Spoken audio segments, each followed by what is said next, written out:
नमस्कार दोस्तों, स्वागत है आपका ऑनलाइन के इस प्लेटफॉर्म पर। रोजाना 10 क्वेश्चन सुबह 7 बजे मैं लेकर हाजिर हूं। तो शुरू करते हैं अपनी क्लास। और क्लास शुरू करने से पहले आपके लिए एक न्यूज। राजस्थान कृषि पर्यवेक्षक की तैयारी करने वालों के लिए एक बैच शुरू हुआ है। 21 जुलाई से live and recorded class, E book, PDF और ब्लैक बुक, कंप्लीट टेस्ट और डाउट सेशन के साथ, जिसमें आपके अधिक जानकारी के लिए संपर्क कर सकते हैं दिए गए नंबर पर। जो बेहतरीन तैयारी करना चाहते हैं, बेहतरीन टीम से जुड़ना चाहते हैं, तो आज ही जुड़िए संकल्प और जॉबनेट कोचिंग संस्थान श्री गंगानगर। केंद्रीय वन मंत्री भूपेंद्र यादव ने जिम्बाब्वे में आयोजित रामसर कोप 15 में भारत का प्रतिनिधित्व करते हुए अलवर जिले की किस झील को रामसर साइट घोषित किए जाने का प्रस्ताव रखा है। पहला क्वेश्चन आता है हमारा, केंद्रीय वन मंत्री कौन है? तो केंद्रीय वन मंत्री हैं भूपेंद्र यादव जी। इन्होंने किस देश में आयोजित? जिम्बाब्वे में आयोजित कौन सा? रामसर कोप 15 सम्मेलन। और इसमें किया भारत का प्रतिनिधित्व। और भारत का प्रतिनिधित्व करते हुए हमारे राजस्थान में एक झील आता है अलवर, और अलवर जिले के अंतर्गत आती है एक झील, और उस झील को रामसर साइट घोषित करने के लिए जो है वो प्रस्ताव रखा है। और इस झील का नाम आता है सिल्लीसेड झील। कौन सी? सिल्लीसेड झील। तो सिल्लीसेड झील अगर हम बात करें तो ये आती है हमारे राजस्थान के अंतर्गत अलवर जिले में। और सिल्लीसेड झील अलवर के अंतर्गत है, जिसको रामसर साइट घोषित किए जाने के लिए प्रस्ताव पेश किया है। हमारे भारत की बात करें तो भारत के अंतर्गत टोटल रामसर साइट कितनी है? तो 91 यानी 91। और 91 रामसर स्थलों के साथ भारत अब एशिया में टॉप पर है। तो एशिया में सबसे ज्यादा रामसर स्थल अगर पूछे किस देश में है, तो अपने भारत में। टोटल कितनी है? 91।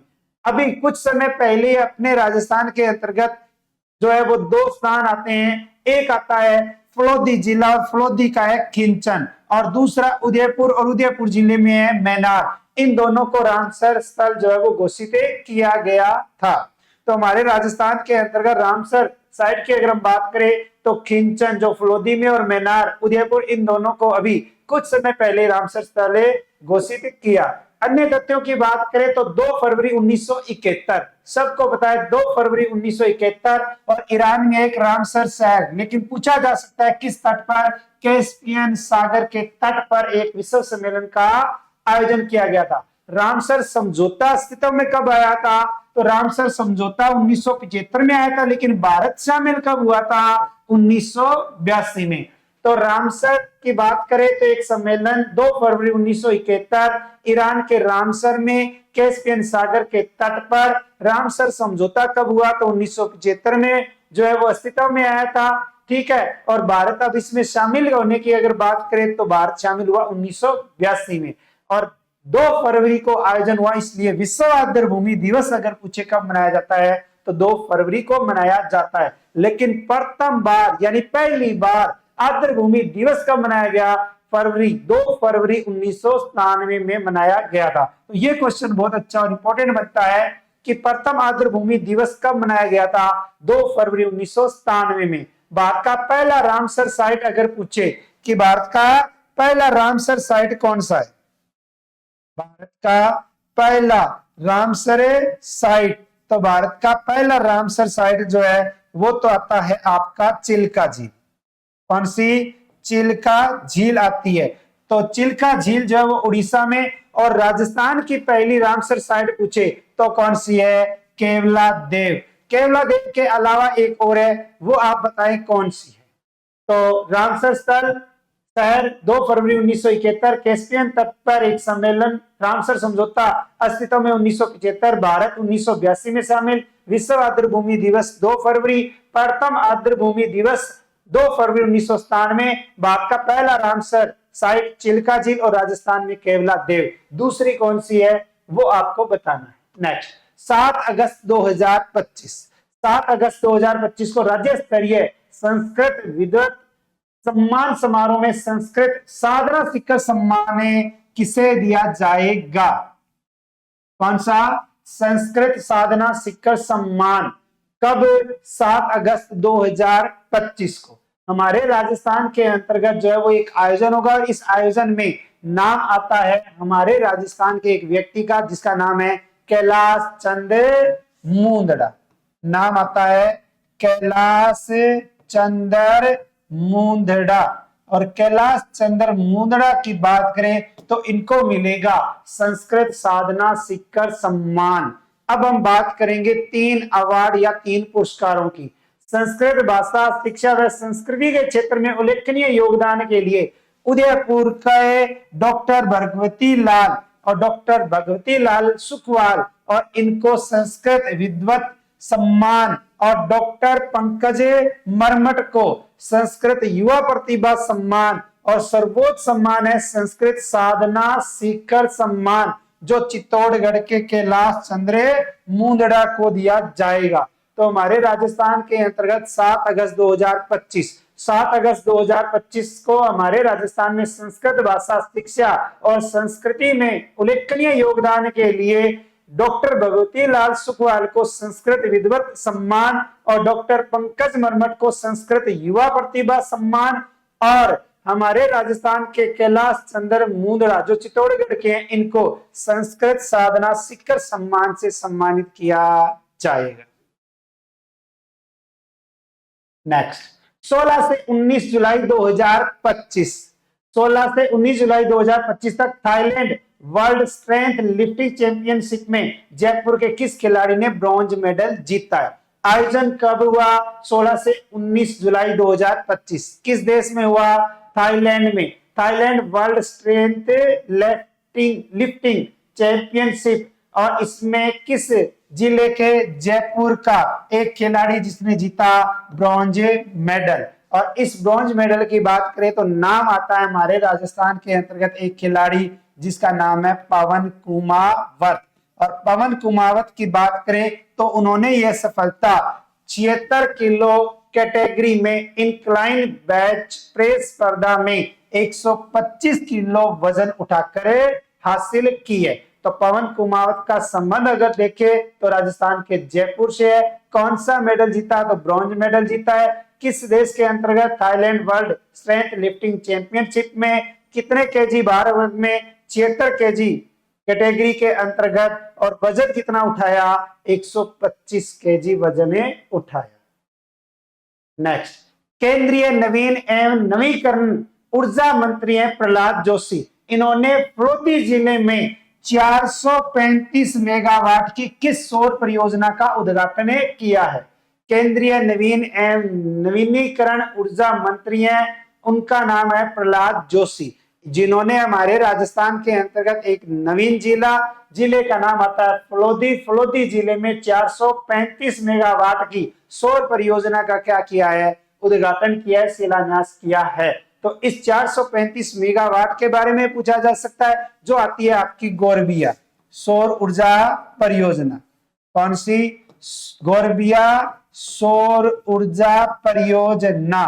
तो गोरबिया सौर ऊर्जा परियोजना जो है वो राजस्थान के अकॉर्डिंग किस जिले में है? फलोदी जिले में। कितने मेगावाट है? 435 मेगावाट। गोरबिया परियोजना जेलेंस्का इंडिया द्वारा विकसित की गई है। तो पूछा जा सकता है कि फलोदी जिले में 435 मेगावाट की गोरबिया सौर ऊर्जा परियोजना किसके द्वारा विकसित है? जेलेंस्का इंडिया के द्वारा। और यह परियोजना 1250 एकड़ में फैली हुई है और भारतीय सौर ऊर्जा निगम के साथ 25 साल के विद्युत क्रय समझौते पर समर्थित है।